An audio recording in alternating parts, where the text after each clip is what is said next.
All right, number 3, we are matching the radical expression with the correct simplification of the radical expression. So as we can see, it's all adding and subtracting. And if you recall, adding and subtracting roots are the same as adding and subtracting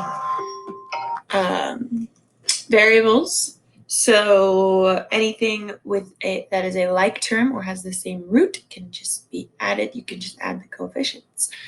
So the first one, 7 square root 2 plus 8 square root 2. They have the same root, therefore we can just add the coefficients. 7 plus 8 square root 2. 7 plus 8 is 15 square root 2. That's the first one. Then we have 6 square root 2 plus 5 square root 2.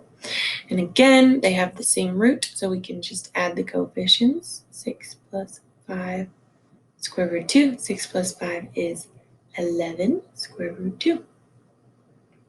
And then we have our last problem, 8 square root 5 minus 5 square root 18 minus the square root of 2. Now, none of these have the same root, so we are going to have to factor. 5 is a prime number, cannot be factored. 18, on the other hand, we can. 2 goes into it 9 times, and 3 goes into 9 3 times.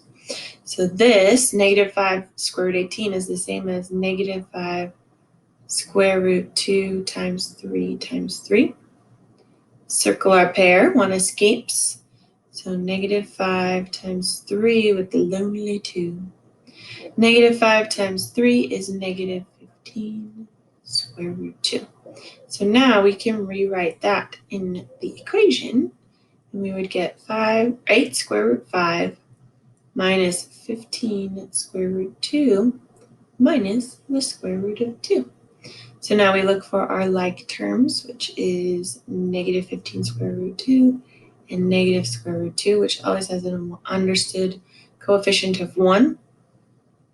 The 8 square root 5 is just along for the ride. So we have negative 15 minus 1, which is negative 16 square root 2. That is number 3.